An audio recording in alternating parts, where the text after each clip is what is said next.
Hello there, good evening. Welcome to Look North. Our top story tonight. A fast food chain apologises after telling a blind teenager to get out because he'd gone in with his guide dog. I was a bit horrified that I got refused. I didn't think it happened anymore.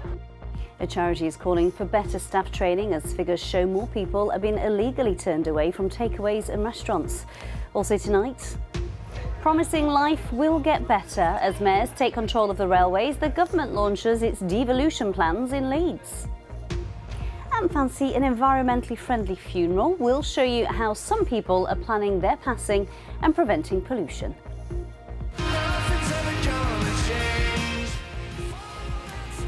And the South Yorkshire band, the Sherlocks, are here to tell us about their recent tour, new album and some homecoming gigs for 2025. And it's been quite a fiery sunset along the coast. This was Hunmanby at around about 4:30. Well, they say red sky at night, shepherd's delight. Will that be the case for tomorrow?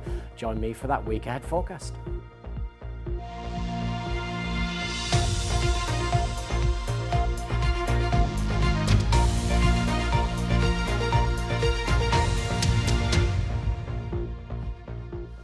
Hello there, good evening. Thank you for joining us for the first Look North of the week.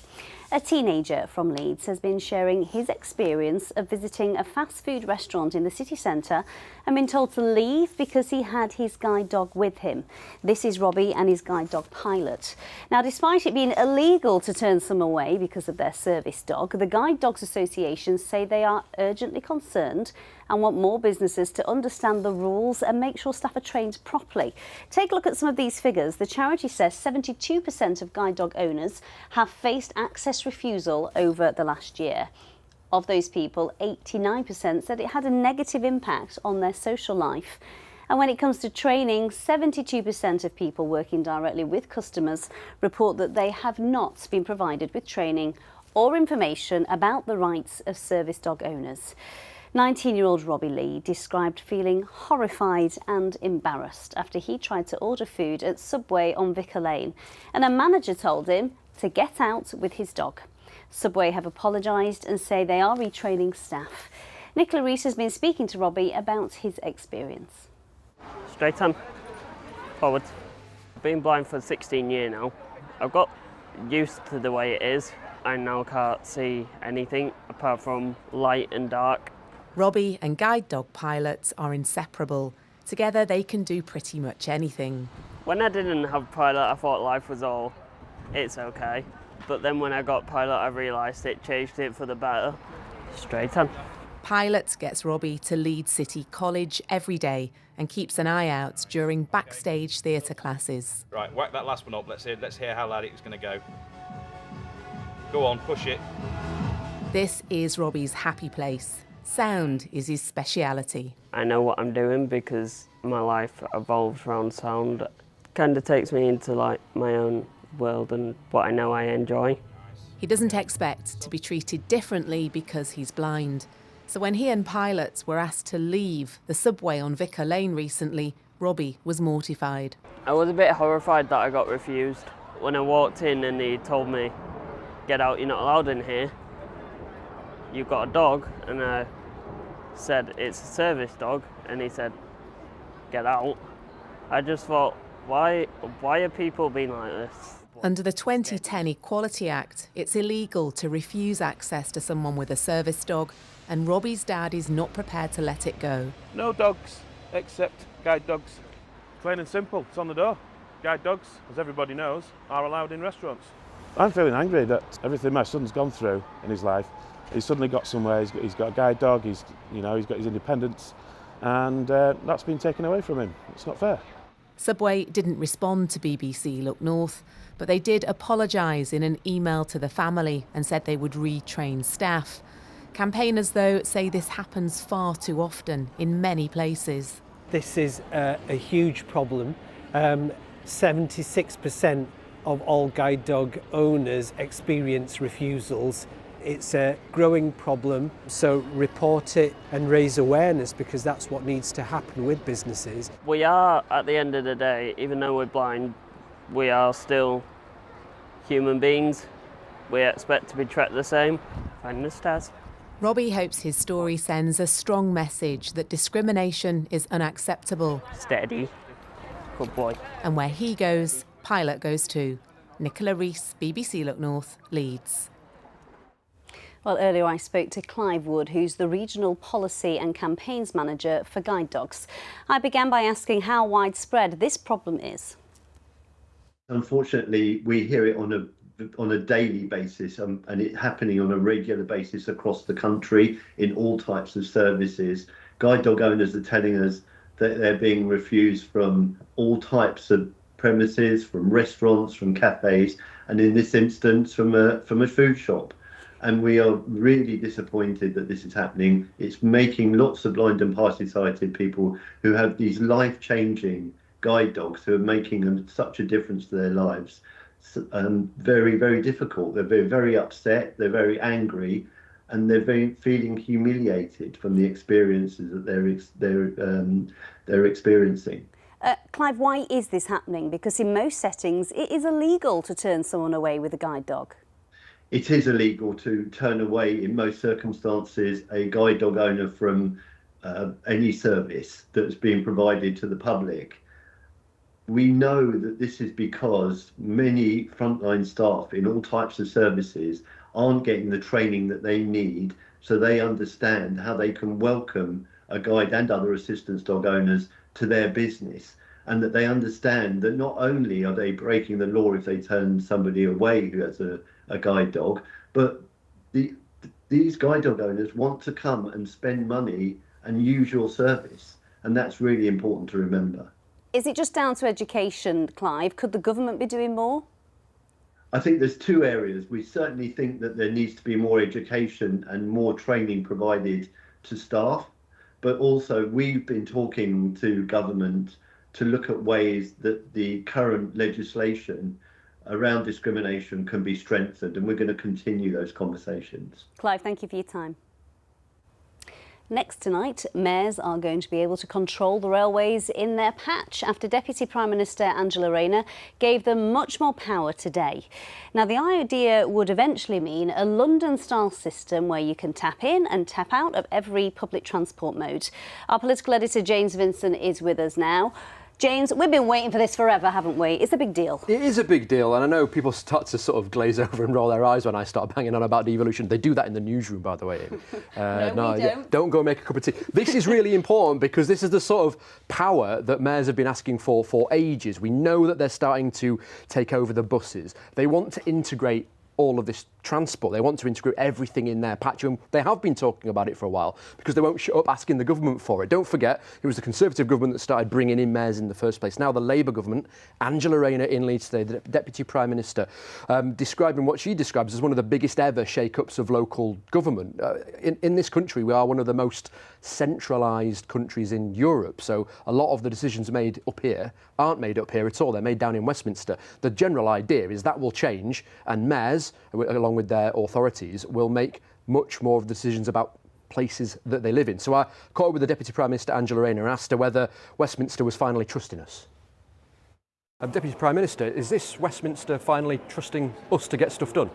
Well, I think it's Westminster and this government in particular recognising that devolution can unlock the potential of all areas. We've seen for decades that areas have been held back. We've seen inequality grow across the UK, and what we want to do is put more power in the hands of people that have got skin in the game, as the Prime Minister says. So unlocking that potential by bringing skills, housing, transport, infrastructure all together in a place-based approach will deliver better outcomes for everybody. We've got 3 mayors in Yorkshire now. What's the evidence for expanding that? When you look at the mayors, what's the data to say, you know, are we having better lives? Are we wealthier? Are we living longer? Is that evidence there yet to extend the we're seeing their unlocking potential. Tracy with the buses, like Andy Burnham has in Greater Manchester, we've seen that. We've seen how they're having a particular focus on the skills and industries within their area, working with employers to deliver the skills that people desperately need. So the thing that mayors keep saying to me is we need more though. We need that joined up approach. So that's why our white paper is delivering more accountability but more powers to mayors so that they can deliver for their areas. It does feel like we've been talking about this for a while. Is today's news new?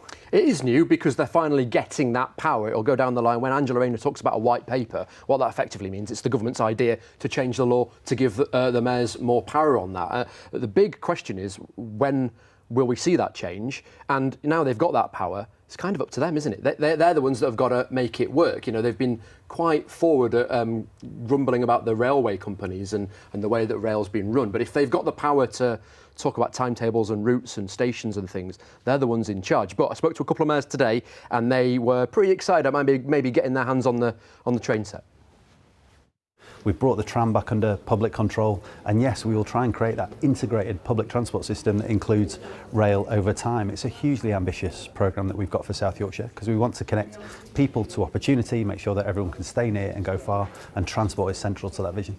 So being able to tap for buses, for trams, for your EV bike, for the train up to Skipton or whatever. Just think of that opportunity, but also what I think is the game changer in what we've seen today is the acknowledgement from government about the ability for mayors to work collaboratively. So that's a lot more power in those people's hands, but they've got to make it work, and they're the ones that will get elected or not if they don't make it work. And some people will be watching saying, let's hope they can get the trains running on time. James, thank you.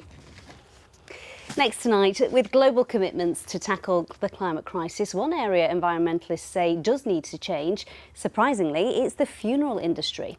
Just one gas cremation produces the estimated equivalent carbon dioxide of a return flight from London to Paris. That's according to research. And 1 in 10 people in a survey from Co-op Funeral Care say they want a more eco-friendly funeral. Lizzie Steele has been speaking to those who are doing things differently. I don't want my last act as a human on this planet to be a polluting act, if I can help that. This is Rachel. She doesn't want to be cremated when she dies because she's concerned about carbon emissions. Just one cremation can emit the equivalent of a return flight from London to Paris.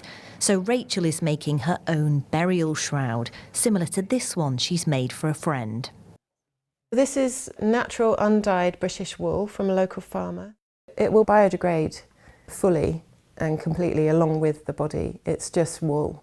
I try so hard in my life to recycle and to use less, and to live in a kind of environmentally friendly way. So I want my death to be that as well. Rachel is tackling a problem that has stayed largely under the radar. Cremations and traditional burials are taking their toll on the planet. Last year, 81% of people who passed away in the UK were cremated, and the vast majority of those were done in gas furnaces. It creates over 67,000 tonnes of CO2, which is more than the entire annual emissions of the British Virgin Islands. Traditional burial is about 97% better in terms of carbon emissions, but it can have issues if the coffin and lining are non-biodegradable. Equally, obviously, if environmentally toxic chemicals are used for the coffin or body, these can leak into the soil and have a negative effect there. So Rachel is choosing a natural burial. Natural burials use biodegradable coffins or shrouds, and graves are shallower. This allows for more oxygen flow. The upper layers of soil contain more active microbes, so bodies can decompose in around 20 to 30 years rather than up to 100 in a deeper grave. This is Tarn Moor, a natural site near Skipton. There are no man-made grave markings or pesticides used. Instead, trees or wildflowers are planted. Louise's mum is buried here. She loved the outdoors and wanted her funeral to be as sustainable as possible. We chose a locally made lamb's wool coffin. The funeral directors had an electric hearse, so we used that. We used plants and flowers from where we live rather than having them imported, and we chose the natural burial ground here because we didn't want there to be a cremation with the greenhouse gas emissions that would produce. Well, we have the electric hearse. Sarah is a funeral director in Leeds offering greener alternatives. Her business has expanded to 4 premises since opening in 2016. More and more people are asking about the planet. They want to make choices that are better for the planet and often feel that it reflects the life of the person who's died because it was important to them. And we want to do our best as a business. So we want to contribute to the growing movement of businesses and people who want to do their best for the planet. For Rachel, talking about death can be a healing process for people and the planet. When somebody dies, it's so shocking. Often, and we just get on a kind of treadmill of this is what happens when someone dies. So to open up those conversations so that we all know that there are options. And shrouds are not something that people know what they are often. So more people know that we don't have to end up in a box, you know? It's so fascinating, isn't it? I had no idea that that was even a thing. So thank you for that report, Lucy. Cheery business there, Sal. Happy Christmas. Thank you. Thanks, Amy. Shall we start with, we'll have some football news, shall we? Because Sheffield United's long-awaited takeover deal is almost done. Our colleagues at BBC Radio Sheffield are hearing a deal has been signed and will be made official very soon. The club was put up for sale 2 years ago by the current owner, Prince Abdullah. Now, the new owners are an American consortium called COH Sports, led by Stephen Rosen and Helmi El Touki, and they will join a growing list of US companies investing in our football clubs. Leeds United and Huddersfield Town, of course, already have American owners, and with Sheffield United at the top of the Championship with promotion to the Premier League possible, it's an attractive proposition for investors. Historically speaking, you would pay less for an English Football League Championship club and below than you would a Premier League club, and that's interesting in the dynamic of Sheffield United and the club itself. You know, having been in the Premier League recently, good infrastructure around it, good academy, it is an attractive investment opportunity as well at this point in time, and it's that long-term gain that these particular owners have been targeting. Meanwhile, on the field, Sheffield United opened up a 3-point gap over Leeds at the top of the Championship after beating Plymouth Argyle 2-0 at Bramall Lane. That's after Leeds drew 1-1 at Preston. The Blades extended their incredible home record to 9 games in a row without conceding. That means no one has scored against them at Bramall Lane since the 17th of August. Meanwhile, Sheffield Wednesday came from a goal down against Oxford United to earn a 5th win in 6 Championship away games. It was Jedi Gassama with his volley who scored the Owls' 3rd goal to win it 3-1. In League One, Huddersfield fought back from 2 goals down to draw against Lincoln, and Barnsley finally ended their 6-match winless run in all competitions with a 2-1 win at Exeter.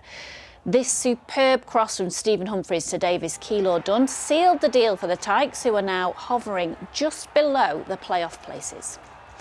And Rotherham's revival continues as they powered past Northampton 3-0 at New York Stadium. Back-to-back wins take them to 17th in the table after a sluggish start to the season. In League Two, Harrogate and Doncaster both lost, but Bradford City recorded a first win in 7 league games against Swindon Town. It was Callum Kavanagh's first goal in League Two this season. His first effort was saved by the keeper, but he managed to turn home the rebound to give the Bantams a 1-0 victory.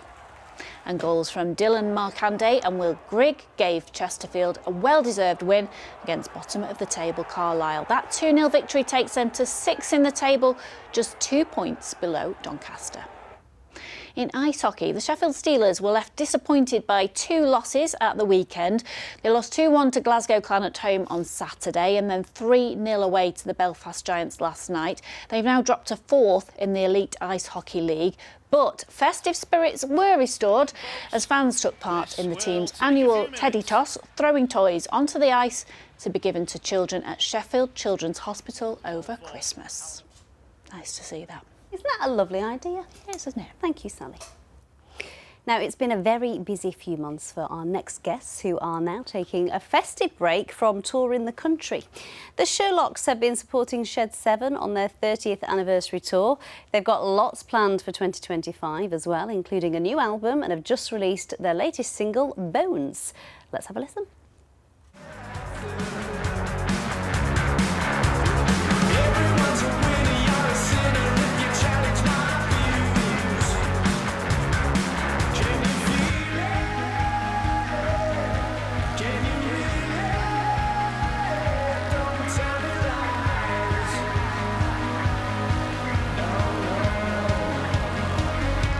It's written in the stars. That is a very catchy tune. I love that. So that's Bones, your new single. Tell us about the album. Yeah, it's mad to say really. It's his 5th album. It's called, well, the album's called Everything Must Make Sense. We recorded it in Manchester. We had a lot of fun doing it, and we're super proud of it. It's been a really busy year for you guys, hasn't it? You've been supporting Shed 7. What's that been like? It's been long. It's been a ride. Yeah, it's been a big old tour, but it's been an absolute blast. Like to support a band like Shed 7, they're basically where we see ourselves in 20 years or whatever. Like they're a proper DIY band. They get all the fans behind them like we do, and yeah, they're just really nice people as well. Yeah, they've got a great fan base, haven't they? Yeah. And in terms of the fans, it's a real mix of age groups, isn't it, Alex? Yeah. Obviously, you see kids on shoulders at the gigs.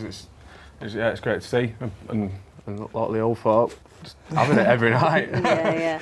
And in terms of like their story, how inspired are you by it, Trent? Because they waited 30 years before they got their first 2 #1 singles, didn't they? Yeah, well, we are inspired. We're going to try and go for one #1 at least, maybe not 2 like them, but we are really going to try this time. We're just showing off with that, aren't they? Yeah, I mean they are, but it just shows some things are worth waiting for, right? 30 years, they certainly put the hours in. Definitely. Well, they're in the elite club, aren't they? Yeah. I think there's 20 in this club apparently, like David Bowie, the Beatles, Elvis. Yeah. Shed 7, and who knows, the Sherlocks. Yeah, hopefully. Maybe might be added into that. We'll be joining that one day. Yeah. Just need fans to get behind us really. We've always prided ourselves on being like a Yorkshire band, so obviously Shed 7 are as well. But if we can get everyone behind us, hopefully we can get that top spot. And in terms of talking of local fans, tramlines next year, how much does that mean to you to be sort of on home turf? Massive. I mean, in 2020, this was Trent and Alex's first gig. We're actually at Tramlines when we played the main stage, and it was in front of 40,000. Chucked them in a deep end. There were literally like 40,000 people there, and that was their first gig. Yeah, let's see how you get on, fellas. Yeah. That was amazing. It's always class. It's like a homecoming. It feels like a home gig done at that festival. Yeah. So we just can't wait to get back on that main stage. And are you home for Christmas? Yeah, we are. Yeah. Ready for it? Just relax now. Just chill a little bit. Slippers on. And then full throttle on new album. I hear the party actually started last night, did it, with the last gig? Very, very heavy. Get yourselves off, lads. Thanks so much for coming in to see us, and have a wonderful Christmas. Thank you. You too. Thank you. They look like they could sleep for a week after last night's gig. Now, finally this evening, an Iranian man living in Sheffield is looking to change people's perceptions about asylum seekers. 35-year-old Saeed Hashimi was granted refugee status 3 years ago. As a former electrical engineer in Iran, he's now determined to give something back to society, and he's offering free digital training to his elderly neighbours. Simon Thake has been to meet him. They always sit at the front of the class, don't they? The star pupils. And that's Saeed Hashemi, born in Iran and granted refugee status in the UK in 2021. Now determined to use his English language skills to give back. There's been a spelling mistake. Saeed has been offering free digital sessions here in Lodgemore. They cook sometimes, and they bring food and they look after me all the time. They are my only family here. I'm here by my own, and they are my family. And just when I'm doing it, I'm feeling really good because I think I'm doing it for my family. I'm a bit of a dinosaur with all that, so he'll come and show me what I've gone wrong, where my phone's not working. He'll do anything you want. He's a clever boy. It's not just mobile phone SIM cards and Zoom settings that have been changed here. Entrenched attitudes have shifted too. People don't understand what a refugee is, and they don't understand the different levels of refugee status.